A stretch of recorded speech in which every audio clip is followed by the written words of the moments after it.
Halo teman-teman semua, berjumpa lagi bersama saya Satrio Pratama Dirgantoro. Saya dari S1 Teknik Mesin Universitas Pamulang.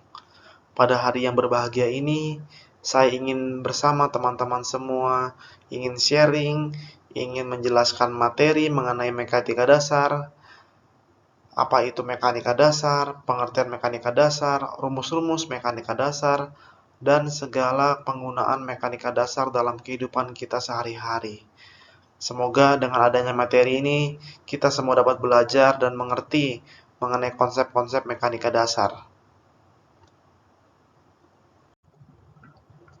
Pembahasan pertama kita mengenai pengertian mekanika dasar. Apa sih itu mekanika? Apa sih itu kinematika? Apa sih itu dinamika? Dan apa sih itu statika? Kita akan menjelaskannya di bagian ini. Yang pertama adalah mekanika. Mekanika adalah ilmu pengetahuan yang mempelajari gerakan suatu benda serta efek gaya dalam gerakan tersebut. Mekanika terbagi menjadi dua, yaitu kinematika dan dinamika.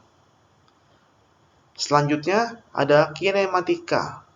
Kinematika adalah ilmu yang mempelajari bagaimana gerak suatu benda tanpa memperdulikan penyebab terjadinya gerakan pada benda tersebut. Konsep-konsep dalam kinematika meliputi posisi, kecepatan, dan percepatan. Contohnya, jika kita ingin menghitung berapa cepat mobil bergerak, atau di mana posisi sebuah bola pada waktu tertentu, kita akan menggunakan konsep-konsep dari kinematika. Selanjutnya, dinamika. Dinamika adalah ilmu yang mempelajari bagaimana gerak suatu benda dengan memperhatikan penyebab terjadinya gerakan pada benda tersebut. Dan contohnya adalah hukum Newton tentang gerak. Ada hukum Newton pertama, hukum Newton kedua, dan hukum Newton ketiga. Dan hukum Newton ini adalah bagian penting dari dinamika. Jadi kita harus bisa menguasai dan memahami konsep-konsep dari hukum Newton jika kita ingin mempelajari tentang dinamika. Yang terakhir adalah statika. Statika adalah ilmu yang mempelajari benda-benda dalam keadaan diam atau keseimbangan. Hal ini melibatkan analisis gaya-gaya yang bekerja pada benda tersebut tanpa mempertimbangkan geraknya. Dalam statika, kita mempelajari konsep-konsep seperti keadaan keseimbangan, momen gaya, dan distribusi gaya pada benda-benda. Selanjutnya kita melihat bagan kinematika dan dinamika.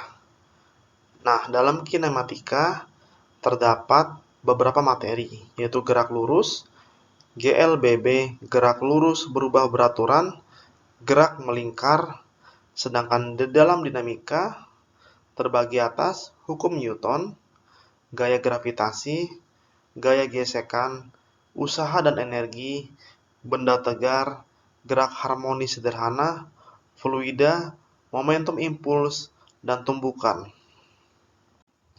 Selanjutnya kita masuk ke dalam pengertian hukum Newton.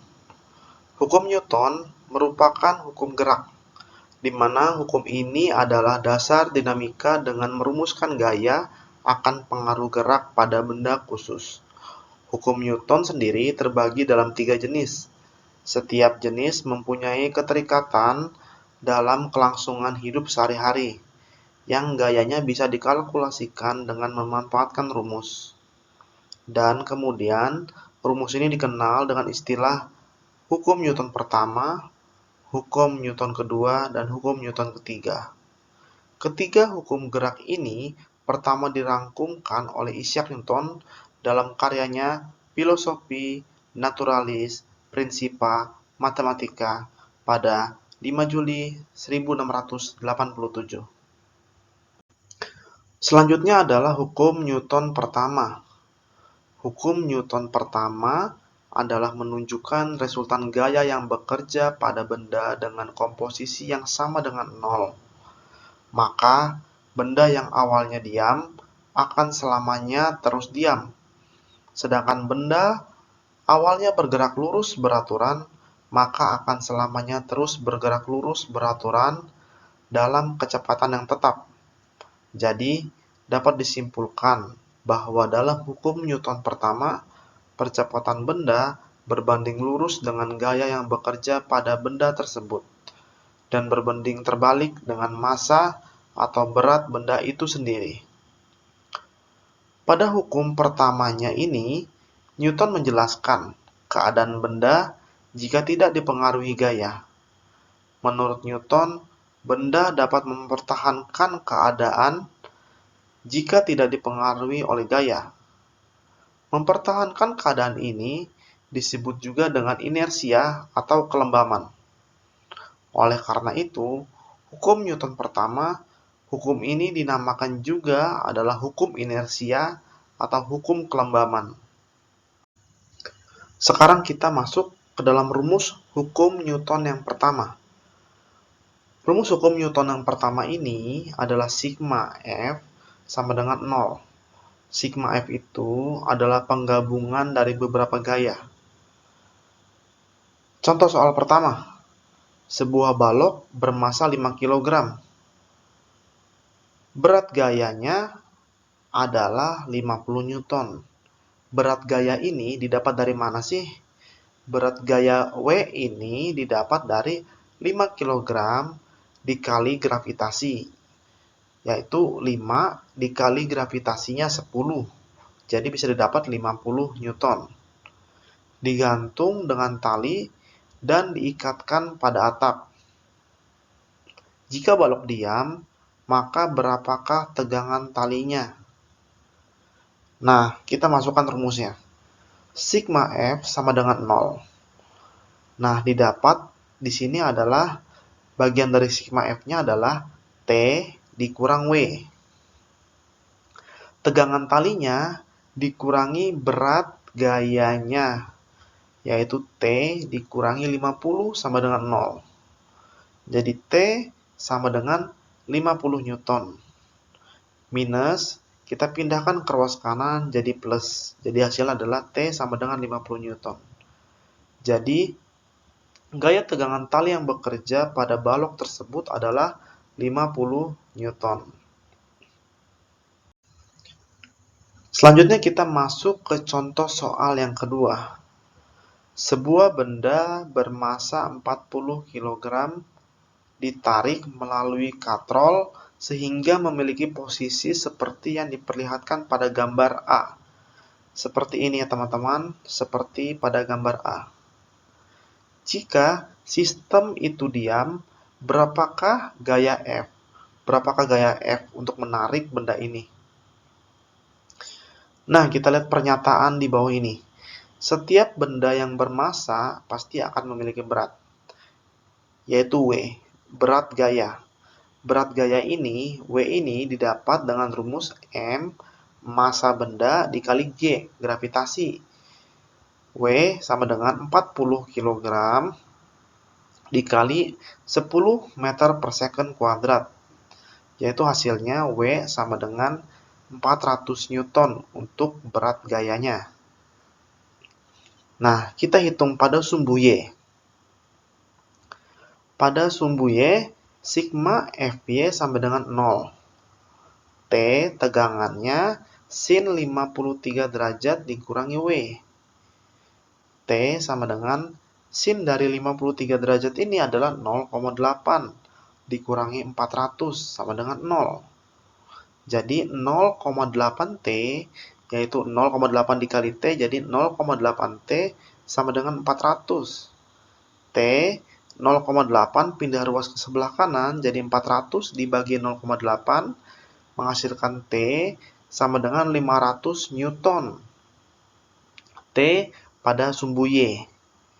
Yang ini ya teman-teman. Nah, sekarang kita cari sigma Fx pada sumbu X. Sigma Fx sama dengan 0. F dikurang T cos 53 derajat sama dengan 0. F dikurang 500 dikali 0,6 sama dengan 0. F dikurang 300 sama dengan 0. Jadi F didapat 300 Newton. Untuk gayanya ya teman-teman, gaya F ini kita dapat 300 Newton. Jadi kesimpulannya adalah gaya F yang bekerja pada sistem tersebut adalah 300 Newton. Nah, selanjutnya kita memasuki penerapan hukum Newton pertama di dalam kehidupan sehari-hari. Yang pertama adalah ketika kalian sedang menaiki mobil atau kendaraan lainnya.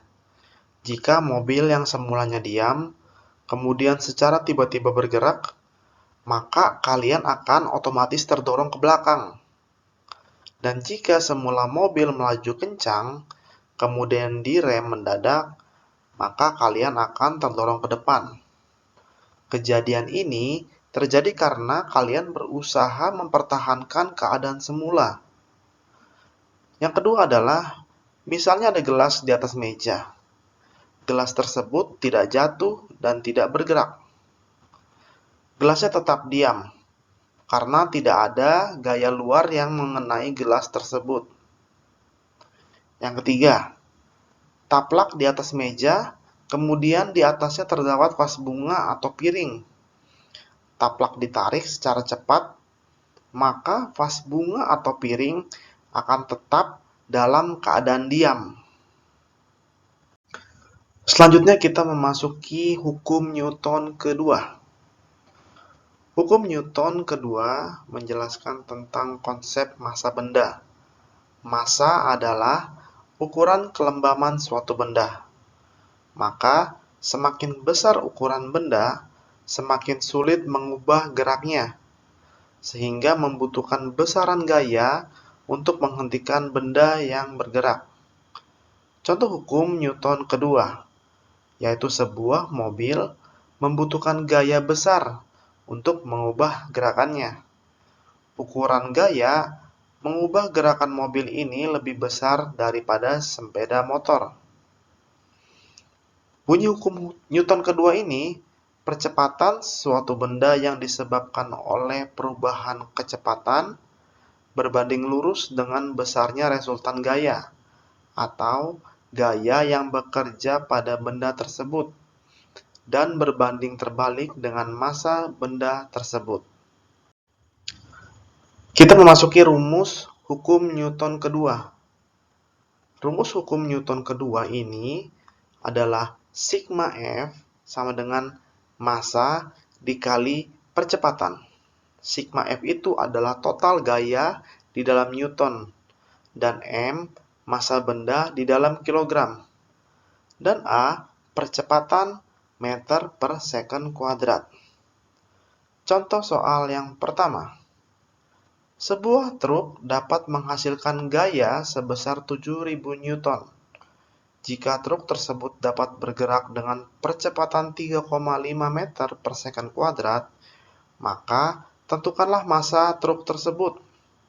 Tadi diketahui di sini, sigma F atau total gayanya adalah 7.000 Newton, dan A atau percepatannya adalah 3,5 meter per second kuadrat. Yang ditanyakan adalah M-nya, yaitu massa benda dalam kilogram. Kita masukkan saja ke dalam rumus. M sama dengan sigma F dibagi A. M atau massa sama dengan 7.000 dibagi 3,5. Jadi, bisa ditentukan dan didapat jawaban yaitu 2.000 kg atau 2 ton untuk massa truk tersebut. Selanjutnya kita memasuki contoh soal yang kedua. Balok A bermassa 4 kg diletakkan di atas balok B yang bermassa 6 kg. Kemudian, balok B ditarik dengan gaya F di atas lantai mendatar licin. sehingga gabungan balok itu mengalami percepatan 1,8 meter per second kuadrat. Jika tiba-tiba balok A terjatuh, maka berapakah percepatan yang dialami oleh balok B saja? Nah, sebelum kita mencari tahu jawabannya, kita analisa dulu yang diketahuinya apa. Yang pertama adalah M balok A, MA, yaitu 4 kg. Dan M balok B, yaitu massa balok B sama dengan 6 kg. Dan percepatan yang pertama adalah 1,8 meter per second kuadrat. Nah, yang ditanyakan adalah percepatan yang kedua setelah balok A itu terjatuh. Maka berapakah percepatan dialami oleh balok B saja? Nah, kita jawab. Kita cari dulu F-nya. F sama dengan M dikali A. F sama dengan massa A ditambah massa B dikali percepatan A1. Didapatlah F sama dengan 4 ditambah 6 dikali 1,8. Dan didapatkanlah F-nya atau gayanya adalah 18 Newton. Nah, gaya F juga bekerja pada keadaan kedua sehingga diperoleh F sama dengan massa B dikali percepatan kedua. Tadi F-nya sudah kita dapat ya, F-nya 18 Newton. Berarti kita masukkan 18 sama dengan massa B-nya adalah 6. 6 dikali percepatan yang kedua. Nah, maka didapat percepatan yang kedua ini setelah balok A terjatuh, percepatan yang dialami oleh balok B sebesar 3 meter per second kuadrat. Nah, tadi habis kita membahas contoh soal, kita lanjut memahami penerapan hukum Newton kedua di dalam kehidupan sehari-hari. Yang pertama, ketika kamu mendorong mobil yang mogok, semakin keras kamu mendorong, maka semakin cepat mobil itu bergerak. Hal ini disebabkan oleh massa mobil yang besar membutuhkan gaya yang lebih besar juga untuk membuat mobil itu bergerak sama cepatnya dengan benda yang lebih ringan. Jadi semakin berat mobilnya, maka semakin besar juga gaya yang dibutuhkan untuk mendorong mobil tersebut. Yang kedua adalah ketika kita melempar bola ke atas, kamu bisa melihat bahwa bola akan naik sampai ketinggian tertentu, lalu jatuh ke bawah karena adanya gaya gravitasi yang menarik bola ke bumi. Selanjutnya adalah hukum Newton ketiga. Hukum Newton ketiga berbunyi, setiap aksi akan menimbulkan sebuah reaksi. Apabila suatu benda memberi gaya terhadap benda lain, benda yang mendapatkan gaya itu akan memberikan gaya yang besarnya sama dengan gaya yang diterima dari benda pertama, tetapi arahnya berlawanan. Berdasarkan isi hukum Newton ketiga, yang disebut juga sebagai hukum aksi dan reaksi, setiap aksi berkonsekuensi memunculkan reaksi, atau bisa dikatakan ada sebab, ada akibat. Pemberian gaya sebab menghasilkan gaya akibat. Gaya aksi reaksi saling berlawanan dan bekerja pada benda yang berbeda-beda. Nah, sekarang kita masuk ke dalam rumus hukum Newton yang ketiga ini. Persamaan hukum Newton ketiga sama dengan F aksi sama dengan F reaksi. Karena bentuk aksi dan reaksi bisa bervariasi, berikut adalah rumus hukum Newton ketiga yang dibagi menjadi 3 jenis. Yang pertama adalah rumus gaya gesek. Fg atau gaya gesek sama dengan U koefisien gesekan dikali N gaya normal. Lalu, rumus gaya berat W gaya berat sama dengan massa dikali gravitasi. Gravitasi ini selalu kita bulatkan, yang awalnya 9,8 meter per second kuadrat, kita bulatkan biasanya menjadi 10 meter per second kuadrat. Yang ketiga adalah rumus berat jenis S sama dengan P dikali G. S yaitu berat jenis Newton per meter kubik, P sama dengan massa jenis kilogram per meter kubik, dan G berat benda yaitu Newton. Selanjutnya kita akan membahas mengenai penerapan hukum Newton ketiga dalam kehidupan sehari-hari. Yang pertama, tolakan pada lompat jauh. Saat kaki atlet melakukan tolakan pada balok lompat, maka kaki akan memberikan gaya pada tanah. Di lain sisi, tanah juga akan memberikan gaya secara berlawanan yang menyebabkan badan atlet terdorong ke udara lalu melayang. Yang kedua, peluncuran roket. Saat roket meluncur, gas panas dari pembakaran akan memancar dan memicu gaya reaksi berupa gaya angkat atau gaya dorong ke atas dan mempercepat roket itu meluncur. Yang ketiga, mendorong meja. Pada aktivitas mendorong meja, tangan memberi gaya aksi pada meja sehingga bergerak.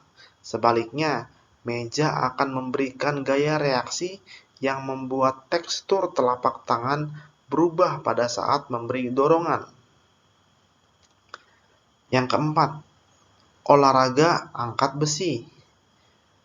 Sewaktu atlet mengangkat besi dan mengangkat beban ke atas, maka timbullah gaya ke bawah yang diteruskan ke lantai melalui tubuh. Gaya tekan ini dibalas lantai melalui gaya reaksi dengan memberikan tekanan ke atas yang besar. Gayanya yang sama. Dan inilah akan saya beritahu informasi lebih lanjut mengenai gaya. Gaya atau F adalah besaran vektor, karena itu mempunyai besar dan arah serta memenuhi aturan-aturan operasi vektor.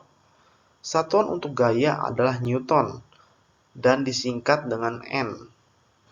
Besar dan arah gaya bergantung pada macam sistem dan lingkungan yang sedang ditinjau, serta diungkapkan lewat hukum gaya. Hukum gaya ini mempunyai bentuk yang khas bagi sebuah sistem dan lingkungannya. Misal, benda di dekat permukaan bumi, yaitu gaya berat. Benda diikat dengan tali, yaitu tegangan tali. Materi selanjutnya kita akan membahas mengenai momen gaya atau torsi. Momen gaya atau torsi dapat didefinisikan dengan beberapa pengertian, yaitu yang pertama, torsi adalah gaya pada sumbu putar yang dapat menyebabkan benda bergerak melingkar atau berputar. Yang kedua, torsi juga disebut sebagai momen gaya. Yang ketiga, momen gaya atau torsi bernilai positif untuk gaya yang menyebabkan benda bergerak melingkar atau berputar searah dengan putaran jam, atau sebaliknya. Yang keempat adalah setiap gaya yang arahnya tidak berpusat pada sumbu putar benda atau titik massa benda dapat dikatakan memberikan torsi pada benda tersebut. Seperti ini contohnya, ketika gaya dilakukan ke bawah, arah gaya akan memutar benda tersebut seperti ini, ke arah seperti ini arah rotasinya. Dan ini adalah poros tempat benda itu berputar. Dan ini adalah yang dinamakan lengan gaya atau panjang atau jarak dari poros menuju ujung benda. Selanjutnya, kita akan membahas hal-hal apa saja yang mempengaruhi momen gaya atau torsi tersebut. Yang pertama, besaran gaya atau F. Untuk mengubah keadaan gerak suatu benda, maka kita harus memberikan gaya pada benda tersebut. Besar kecilnya perubahan gerak yang diharapkan ditentukan oleh besarnya gaya yang diberikan. Begitupun dengan momen gaya yang menjadi sebab timbulnya gerak melingkar. Sangat bergantung pada besar kecil gaya. Semakin besar gaya yang bekerja pada suatu titik, maka semakin besar pula momen gaya yang ditimbulkan. Begitupun sebaliknya. Yang kedua, jarak gaya dari poros atau R. Momen gaya juga bergantung pada seberapa jauh jarak titik kerja gaya dari sebuah poros. Semakin jauh jaraknya dari poros, maka semakin besar momen gaya yang dihasilkan. Begitupun sebaliknya, dengan gaya yang sama, momen gaya akan mengecil jika titik kerjanya dimajukan mendekati poros. Nah, selanjutnya kita akan membahas sedikit mengenai teorema Varignon. Teorema Varignon atau momen dari semua gaya terhadap suatu titik adalah sama dengan jumlah momen dari komponen-komponen gayanya terhadap titik yang sama. Momen sebuah gaya terhadap setiap sumbu sama dengan jumlah momen komponen gaya dalam kurung Fx, Fy terhadap sumbu yang bersangkutan. Momen dihitung dengan cara mengalihkan gaya dan arah terhadap satu pusat momen, dan gaya harus tegak lurus terhadap sumbu momen. Jika tidak tegak lurus, maka harus dicari komponen gaya tegak lurus baik Fx maupun Fy. Lalu selanjutnya, hal-hal yang mempengaruhi momen gaya atau torsi. Yang selanjutnya adalah arah gaya. Momen gaya terbesar akan dihasilkan jika gaya bekerja dengan arah tegak lurus atau 90 derajat terhadap benda. Nah, kita lihat gambar di sini. Di sini ada poros, ada lengan gaya dengan simbol R, dan ada beberapa gaya. Nah, momen gaya terbesar yang akan dihasilkan adalah momen gaya yang tegak lurus 90 derajat terhadap benda.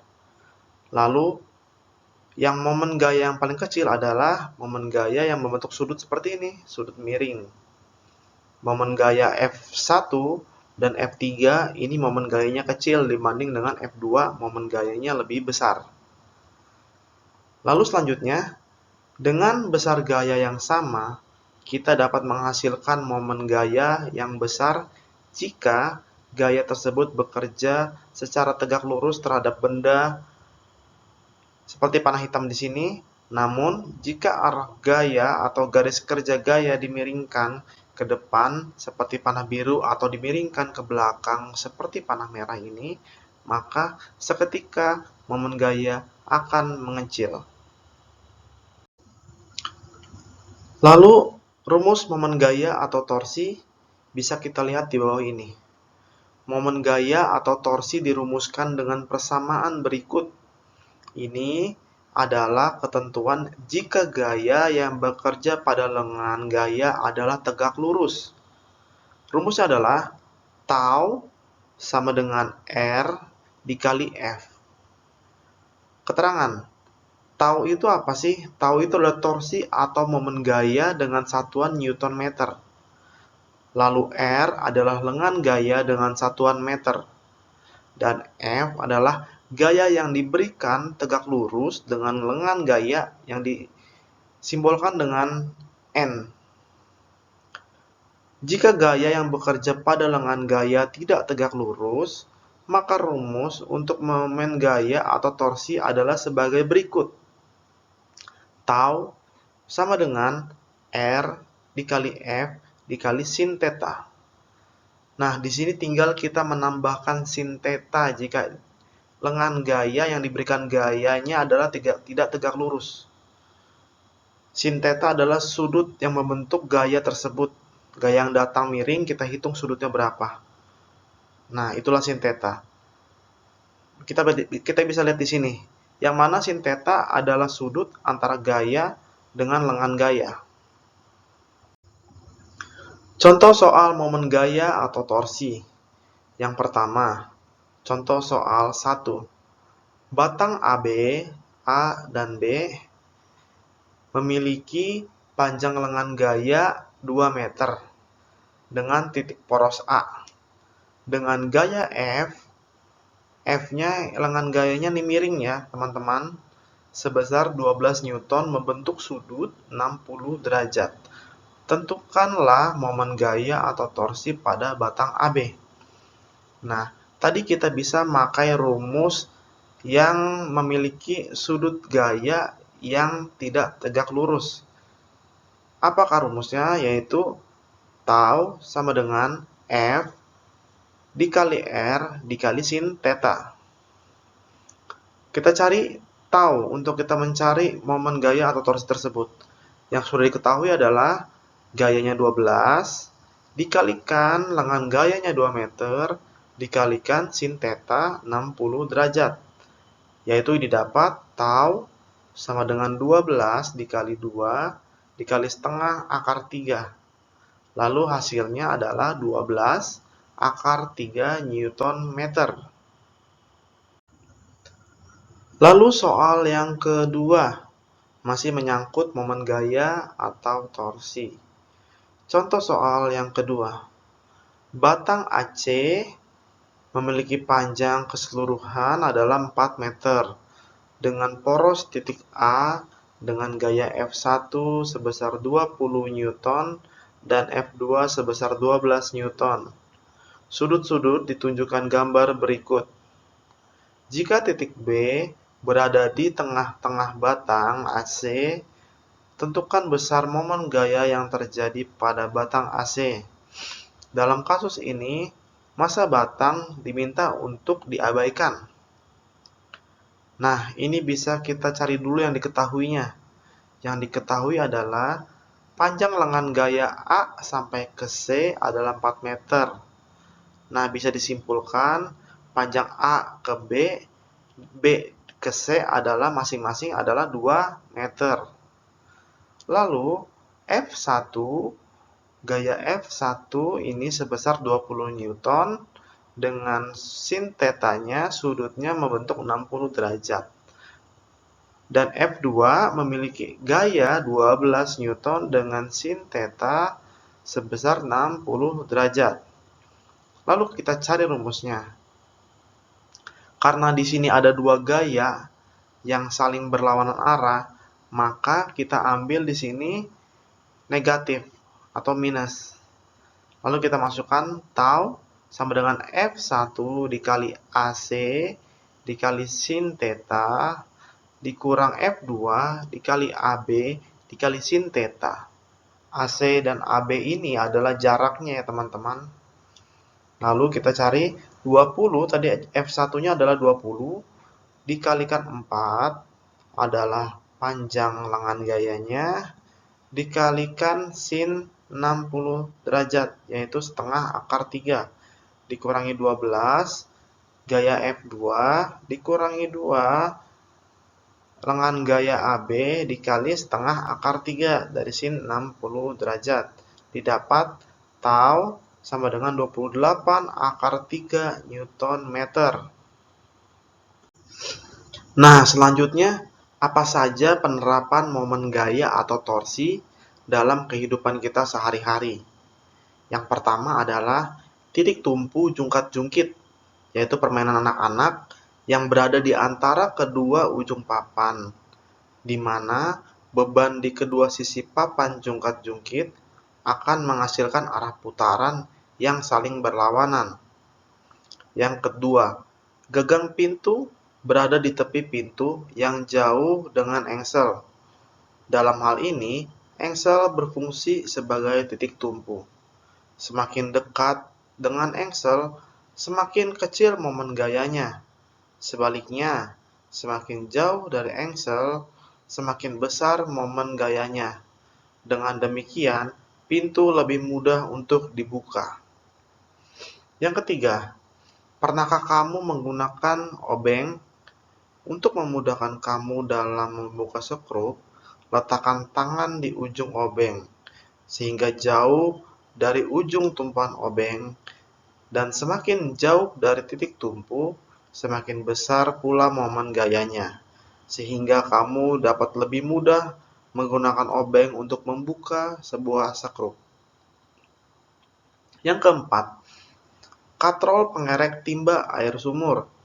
Semakin besar ukuran katrol, semakin besar pula momen gaya yang dihasilkan. Dengan demikian, pengerekan timba akan terasa lebih mudah. Selanjutnya, kita akan membahas materi mengenai momen couple dan couple.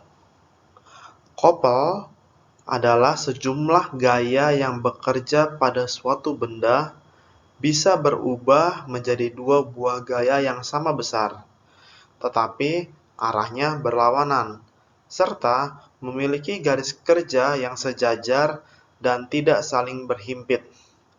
Contohnya adalah gaya yang bekerja pada jarum kompas dalam pengaruh medan magnet bumi. Kutub utara dan kutub selatan pada jarum kompas bekerja gaya yang sama besar, satu arahnya ke utara dan yang lainnya ke selatan. Couple dapat menyebabkan rotasi gerak pada benda, tetapi tidak menyebabkan gerak translasi. Momen couple didefinisikan sebagai hasil perkalian antara gaya dengan jarak kedua gaya yang bekerja pada suatu benda.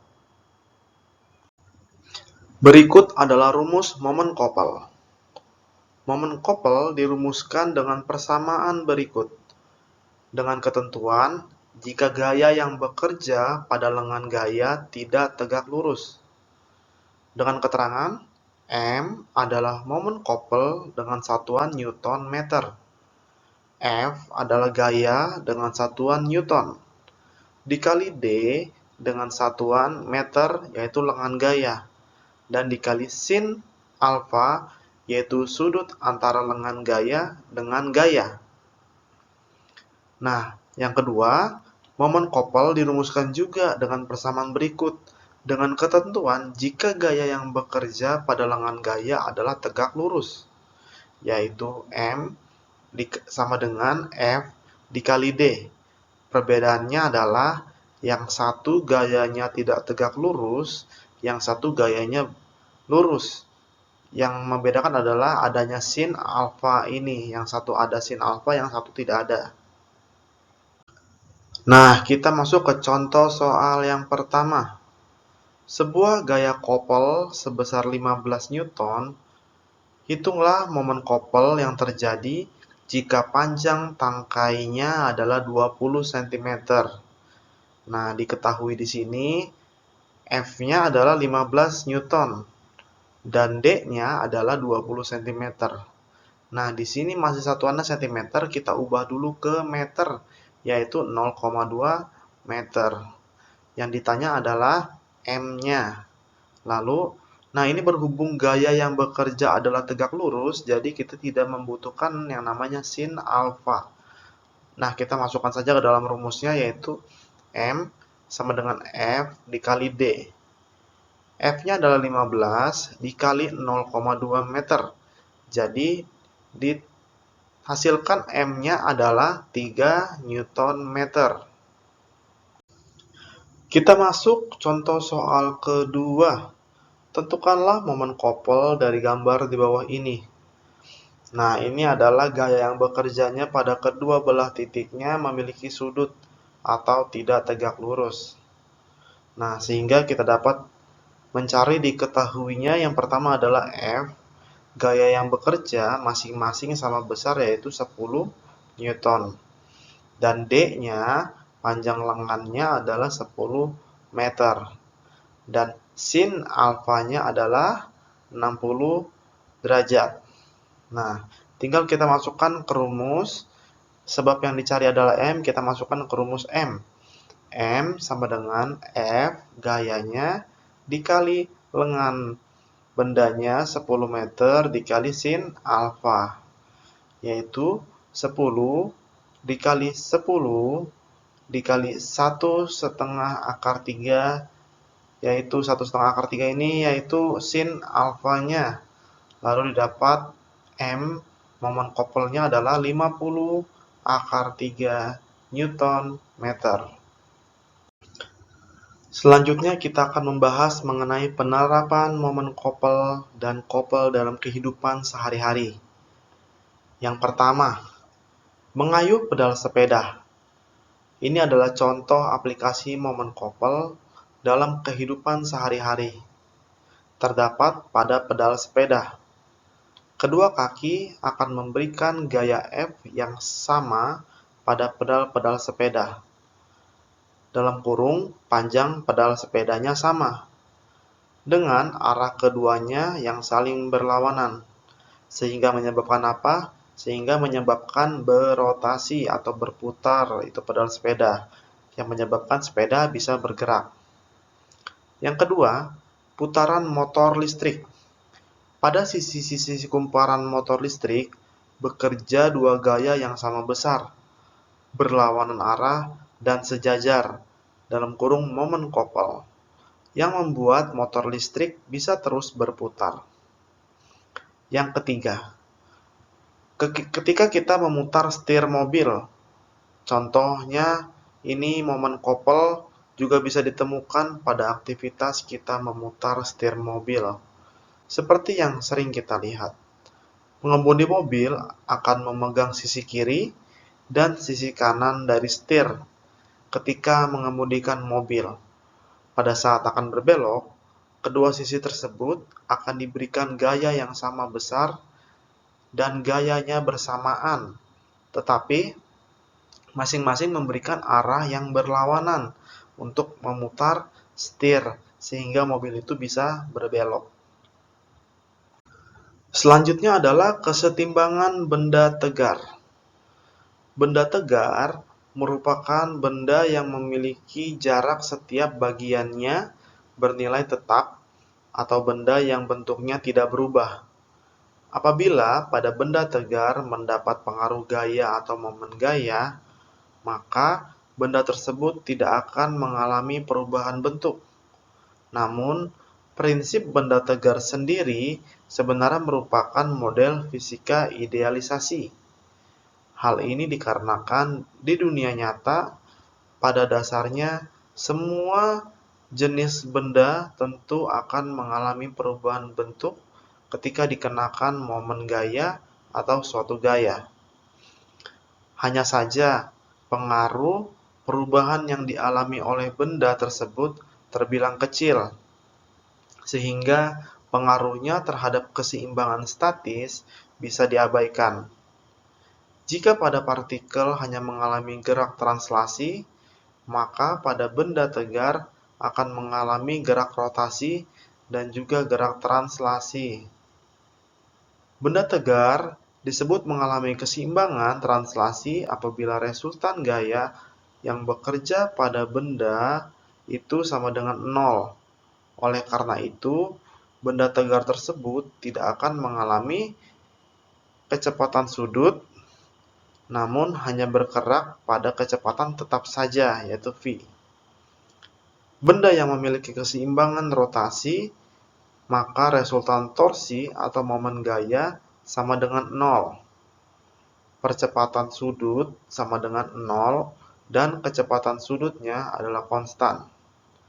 Oleh sebab itu, syarat benda tegar dalam kondisi seimbang ada dua syarat, yakni resultan gaya serta resultan momen gaya atau torsi terhadap suatu titik sembarang sama dengan 0. Berikut adalah jenis-jenis kesetimbangan benda tegar. Berdasarkan kedudukan titik berat pada benda, keseimbangan benda saat dalam kondisi diam atau keseimbangan statis dibedakan menjadi 3 kelompok. yaitu yang pertama adalah keseimbangan stabil. Merupakan keseimbangan yang dimiliki oleh benda yang meski benda tersebut dipengaruhi oleh sedikit gangguan atau gaya, maka benda tersebut akan segera kembali ke posisi keseimbangan mula-mula. Contohnya, keseimbangan stabil adalah pada kelereng yang diletakkan di sebuah bidang cekung. Tak kala kelereng tersebut memperoleh sedikit gaya atau gangguan kecil dari luar dan kemudian gaya tersebut dihilangkan, maka kelereng hanya bergerak sedikit kemudian segera kembali ke posisi mula-mula. Contohnya seperti ini. Ketika kelereng ini diberikan gaya sehingga dia bisa naik ke sebelah sini, maka dia akan kembali dengan cara dia naik ke sebelah sini, turun lagi, naik, hingga dia kembali pada posisi awalnya di sini. Itu dinamakan keseimbangan stabil. Selanjutnya adalah keseimbangan labil. Keseimbangan labil merupakan kondisi keseimbangan pada benda yang apabila benda tersebut diberikan sedikit gaya atau gangguan, maka benda tersebut tidak dapat kembali ke posisi keseimbangannya mula-mula. Sebagai contoh, keseimbangan labil adalah pada kelereng yang diletakkan di atas suatu bidang cembung. Saat kelereng tersebut mendapatkan gangguan kecil, dan kemudian gangguan tersebut menghilang, maka kelereng tidak akan pernah dapat kembali ke posisinya mula-mula. Tanda keseimbangan labil adalah terjadinya penurunan titik berat benda ketika dipengaruhi oleh suatu gaya.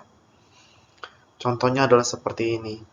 Ini kelereng ditaruh di suatu bidang yang cembung. Dikasihlah gaya atau gangguan, maka kelereng itu akan terjatuh ke bawah dan tidak akan bisa kembali lagi mencapai titik keseimbangannya mula-mula yang ada di sini.